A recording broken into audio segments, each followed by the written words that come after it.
সহজের সাথে তোমাদের সকলকে স্বাগত। আজকের এই ভিডিওতে আমরা নবম শ্রেণীর প্রথম পর্যায়ক্রমিক মূল্যায়ন 2024 সালের ইতিহাস বিষয়ের সিলেবাস নাম্বার বিভাজন এবং একটি নমুনা প্রশ্নপত্রের এমসিকিউ, এসিকিউ ও 2 নম্বর মানের প্রশ্নের উত্তরগুলো দেখে নেব। তো চলো আজকের এই ভিডিওতে আমরা ক্লাস 9 এর ফার্স্ট ইউনিট টেস্ট 2024 সালের হিস্ট্রি সাবজেক্টের সিলেবাস নাম্বার বিভাজন এবং এই প্রশ্নপত্রের উত্তরগুলো দেখে নিই। তো প্রথম ইউনিট টেস্টে তোমাদের পূর্ণমান থাকবে 40 নম্বর এবং 1 ঘন্টা 15 মিনিট কিন্তু সময় দেওয়া থাকবে। এই সমস্ত প্রশ্নের উত্তরগুলো দেখার আগে এই চ্যানেলে যদি তোমরা নতুন হয়ে থাকো অবশ্যই চ্যানেলটিকে সাবস্ক্রাইব করে রাখবে এবং বেল আইকনে প্রেস করার পর অল অপশনটিকে সিলেক্ট করবে। ভিডিওটিতে একটি লাইক করবে এবং ভিডিওটি বন্ধু বান্ধবের সঙ্গে অবশ্যই শেয়ার করবে এবং ভিডিওটি সম্পর্কে মতামত তোমরা অবশ্যই কমেন্ট বক্সে কিন্তু লিখে জানাবে। ওকে, আর যদি এই সমস্ত প্রশ্ন এবং উত্তরের পিডিএফ ফাইল পেতে যাও তাহলে সহজ লেসন অ্যাপটিকে ইনস্টল করবে। সেখানে ভিডিওর পাশে পিডিএফগুলো তোমরা পেয়ে যাবে, চাইলে সেখান থেকে প্রশ্ন উত্তরগুলো পড়তে পারবে অথবা পিডিএফগুলো কিন্তু নিজেদের ফোনে ডাউনলোড করে নিতে পারবে। ওকে, তো চলো প্রথমে দেখে নিই তোমাদের সিলেবাসের মধ্যে কী কী রয়েছে। প্রথমে হচ্ছে তোমাদের 1 নম্বর যে অধ্যায় ফরাসি বিপ্লবের কয়েকটি দিক, আর 2 নম্বর অধ্যায় হচ্ছে বিপ্লবী আদর্শ, নেপোলিয়নীয় সাম্রাজ্য ও জাতীয়তাবাদ। এই দুটি অধ্যায় তোমাদের প্রথম ইউনিট টেস্টের মধ্যে রয়েছে। দেখো কোন অধ্যায় থেকে কী ধরনের প্রশ্ন দেওয়া হবে। তোমাদের যে দুটি অধ্যায় রয়েছে, দুটি অধ্যায় থেকে প্রথমে টোটাল 10টা এমসিকিউ প্রশ্ন দেওয়া থাকবে, যেগুলোর মান হচ্ছে 1 নম্বর করে। ঠিক আছে, এখান থেকে সঠিক উত্তর তোমাদের বেছে নিয়ে লিখতে হবে। দুটি অধ্যায় থেকে 5টি করে টোটাল 10টা দেওয়া থাকবে। এরপর হচ্ছে এসএকিউ প্রশ্ন দেওয়া থাকবে তোমাদের 6টা, যেগুলোর এক কথায় উত্তর লিখতে হয়। তিনটি করে টোটাল 6টা দেওয়া থাকবে। এক্সট্রা প্রশ্নও কিন্তু এখানে দেওয়া থাকতে পারে। ঠিক আছে, এরপর হচ্ছে 2 নম্বর মানের প্রশ্ন তোমাদের লিখতে হবে 4টি। ঠিক আছে, 4 দুগুণে 8 নম্বর দেওয়া থাকবে 2 নম্বর মানের জন্য। ওকে, 2 নম্বর মানের প্রশ্ন তোমাদের এক্সট্রা প্রশ্ন দেওয়া থাকবে।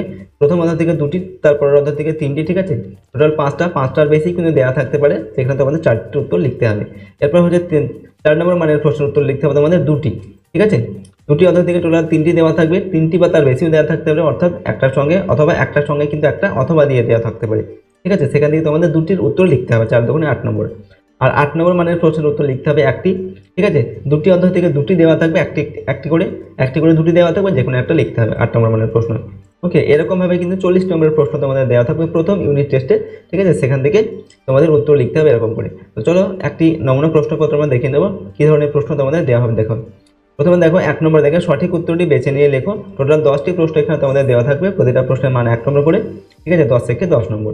পরের দেখা দেওয়া হচ্ছে ফরাসি সংবিধান সভা ফ্রান্সকে ড্যাশ ডিপার্টমেন্টে বিভক্ত করে। ঠিক আছে, এখানে দেওয়া হচ্ছে 83টি, 83টি, 80টি, 90টি না 101টি। তো ফরাসি সংবিধান সভা ফ্রান্সকে কতগুলি ডিপার্টমেন্টে বিভক্ত করে? উত্তর হবে 83টি। পরের দাগে পাদুয়ার ঘোষণা জারি করেন চতুর্দশ লুই, লিওপোল্ড, ফ্রেডারিক দ্বিতীয়, উইলিয়াম, রোবস্পিয়ার। তো পাদুয়ার ঘোষণা জারি করেন লিওপোল্ড, অপশান 2-টা। গয়ের দাগে ফরাসি বিপ্লবের অগ্রদূত ছিলেন যাজকরা, অভিজাতরা, ধনী বুর্জোয়ারা, সাঁকুলতরা। তো ফরাসি বিপ্লবের অগ্রদূত ছিল কারা? ধনী বুর্জোয়ারা। ঠিক আছে, অপশান 3-টা। পরের প্রশ্নগুলো দেখো। ঘয়ের দাগে হচ্ছে কোন ভারতীয় শাসক জ্যাকোবিন ক্লাবের সদস্য ছিলেন? সিরাজউদ্দৌলা, হায়দার আলী, টিপু সুলতান না নানা সাহেব? এখানে আমাদের সঠিক উত্তরটি হচ্ছে টিপু সুলতান। ঠিক আছে, জ্যাকোবিন দলের বা জ্যাকোবিন ক্লাবের সদস্য ছিলেন। এরপর হচ্ছে উমর দাগে লেফেভর ছিলেন ফরাসি ইতিহাসবিদ, দার্শনিক, রাজনীতিবিদ, বিপ্লবী নেতা। তো লেফেভর ছিলেন ফরাসি ইতিহাসবিদ। ছয়ের দাগে হচ্ছে নেপোলিয়ন জার্মানির 300টি রাজ্য ভেঙে কতগুলি রাজ্য গড়ে তোলেন? 250টি, 39টি, 38টি, 67টি। তো নেপোলিয়ন জার্মানির 300টি রাজ্য ভেঙে 39টি রাজ্য গড়ে তোলেন। ঠিক আছে, পরের প্রশ্ন 6-এর দাগে ফরাসি বিপ্লবের অগ্নিময় তরবারি বলা হয় ড্যাশকে? রুশোকে। এখানে তারপর দেওয়া হচ্ছে নেপোলিয়নকে, ভলতেয়ারকে না রোবস্পিয়ারকে? তো ফরাসি বিপ্লবের অগ্নিময় তরবারি বলা হয় নেপোলিয়নকে, অপশান 2-টা। এরপর বর্গীয় জ দাগে কোড নেপোলিয়ন এর বিধির সংখ্যা ছিল 2076টি, 2176টি, 2197টি, 2287টি। তো কোড নেপোলিয়নের বিধির সংখ্যা ছিল 2287টি। এরপর জয়ের দাগে ফ্রান্স ও ইংল্যান্ডের মধ্যে অ্যামিয়েন্সের সন্ধি স্বাক্ষরিত হয় 1802 খ্রিস্টাব্দে, 1801 খ্রিস্টাব্দে, 1803 খ্রিস্টাব্দে, 1800 খ্রিস্টাব্দে। তো ফ্রান্স ও ইংল্যান্ডের মধ্যে অ্যামিয়েন্সের সন্ধি স্বাক্ষরিত হয় 1802 খ্রিস্টাব্দে। ইংল্যান্ড দাগে দেওয়া আছে কোন সন্ধির পর নেপোলিয়ন সিংহাসন ত্যাগ করে এলবা দ্বীপে নির্বাচিত হন? প্রথমে দেওয়া আছে ফন্টেনব্লু, এরপর হচ্ছে ক্যাম্পো কর্মিও, টিলসিট, অ্যামিয়েন্স। তো এখানে সঠিক উত্তরটি হচ্ছে ফন্টেনব্লু। ঠিক আছে, এই সন্ধির পর নেপোলিয়ন সিংহাসন ত্যাগ করে এলবা দ্বীপে নির্বাচিত হন। এখানে তো আমাদের এমসিকিউ প্রশ্ন দেওয়া আছে টোটাল 10টা। ঠিক আছে, 10টার উত্তর আমরা লিখলাম। পরের প্রশ্ন দেখো 2 নম্বর দাগে অতি সংক্ষিপ্ত উত্তর দাও, যে কোনো 6টি লিখতে হবে, প্রশ্নের মান 1 নম্বর করে। কয়ের দেখা দেওয়া আছে অ্যামিয়েন্সের সন্ধির ফলে কোন শক্তিজোট ভেঙে যায়? উত্তর হবে দ্বিতীয় শক্তিজোট ভেঙে যায়। কয়ের দেখা হচ্ছে লিজিয়ন অফ অনার কি? উত্তর লিখবে নেপোলিয়ন কর্তৃক প্রবর্তিত ফ্রান্সের এক ধরনের রাষ্ট্রীয় সম্মান বা উপাধি। ঠিক আছে। গয়ের দেখা বিপ্লবী ক্যালেন্ডার অনুযায়ী কোন মাসে রোবস্পিয়ার মারা যান? উত্তর হবে এখানে থার্মিডোর বা জুলাই মাসে মারা যান। ঠিক আছে। ঘয়ের দেখা নেপোলিয়ন কার হাতে নীল নদের যুদ্ধে পরাজিত হন? উত্তর লিখবে ব্রিটিশ সেনাপতি নেলসনের হাতে পরাজিত হন। ঠিক আছে, নীল নদের যুদ্ধে। নেক্সট হচ্ছে উমর দাগে ন্যাশনাল কনভেনশন কবে গঠিত হয়?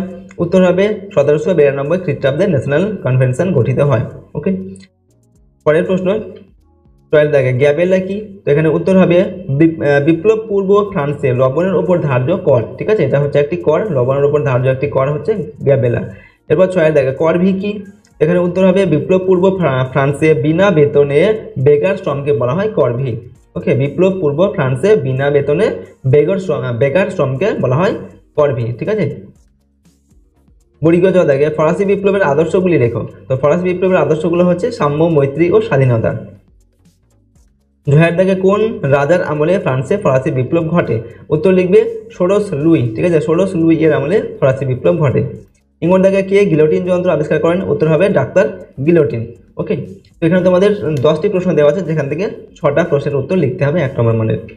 নেক্সট দেখো 3 নম্বরের দাগে 2টি বা 3টি বাক্য উত্তর দাও, যে কোনো 4টি লিখতে হবে। প্রশ্নের মান 2 নম্বর করে, 4 দুগুণে 8 নম্বর দেওয়া আছে। পরের দাগে দেওয়া আছে লেতর দ্য ক্যাসে কি? উত্তর হবে বিপ্লব পূর্ববর্তী ফ্রান্সে প্রচলিত লেতর দ্য ক্যাসে ছিল এক ধরনের গ্রেপ্তারি পরোয়ানা। এর মাধ্যমে কোনো ব্যক্তিকে বন্দী করে দীর্ঘদিন বিনা বিচারে জেলে আটকে রাখা যেত। পরের দাগে কিভাবে বাস্তিল দুর্গের পতন ঘটে? উত্তর লিখবে বাস্তিল দুর্গ ছিল ফরাসি স্বৈর শাসনের প্রতীক। এখানে বিনা বিচারে প্রচুর মানুষকে বন্দী করে রাখা হতো। প্যারিসের উত্তেজিত জনতা 1789 খ্রিস্টাব্দের 14 জুলাই বাস্তিল দুর্গ আক্রমণ করে এবং কারারক্ষীদের হত্যা করে এই কুখ্যাত দুর্গ দখল করে নেয়। ঠিক আছে, এইভাবেই বাস্তিল দুর্গের পতন ঘটে। এরপর গয়ের দাগে সন্ত্রাসের শাসন শুরু হওয়ার 2টি কারণ লেখো। উত্তর লিখবে ফ্রান্সে সন্ত্রাসের শাসন শুরু হওয়ার 2টি কারণ ছিল। 1 নম্বর হচ্ছে দেশের বিভিন্ন স্থানে প্রতি বিপ্লবী শক্তি বিপ্লবকে ধ্বংস করার চেষ্টা করেছিল। 2 নম্বর হচ্ছে বিভিন্ন বৈদেশিক শক্তি ফ্রান্স আক্রমণের পরিকল্পনা করছিল। ঠিক আছে। এরপর ঘয়ের দাগের প্রশ্ন মিলান ডিক্রি কি? তো উত্তর লিখবে ফরাসি সম্রাট নেপোলিয়ন 1807 খ্রিস্টাব্দে মিলান শহরে ইংল্যান্ডের বিরুদ্ধে অর্থনৈতিক অবরোধ ঘোষণা করে বলেন যে 1 নম্বর কোনো নিরপেক্ষ বা মিত্র দেশ অবরুদ্ধ বন্দরে জাহাজ পাঠালে তা বাজেয়াপ্ত করা হবে। 2 নম্বর হচ্ছে কোনো নিরপেক্ষ দেশের জাহাজ ইংল্যান্ডে প্রবেশ করলে তা শত্রুদের জাহাজ বলে গণ্য হবে। এই ঘোষণা মিলান ডিক্রি নামে পরিচিত। পরের প্রশ্ন উমর দাগে ডাইরেক্টরি শাসন বলতে কি বোঝায়?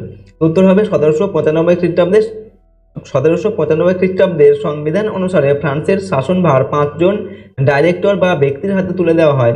এই শাসন ব্যবস্থা ডাইরেক্টরি শাসন নামে পরিচিত। এই শাসন ব্যবস্থা ছিল অত্যন্ত অদক্ষ ও দুর্নীতিগ্রস্ত। ছয়ের দাগে হচ্ছে কনফেডারেশন অব দ্য রাইন কি? এর প্রতিষ্ঠাতা কে? উত্তর লিখবে নেপোলিয়ন বোনাপার্ট জার্মানির 300টি রাজ্যকে ভেঙে 39টি রাজ্যে পরিণত করেছিলেন।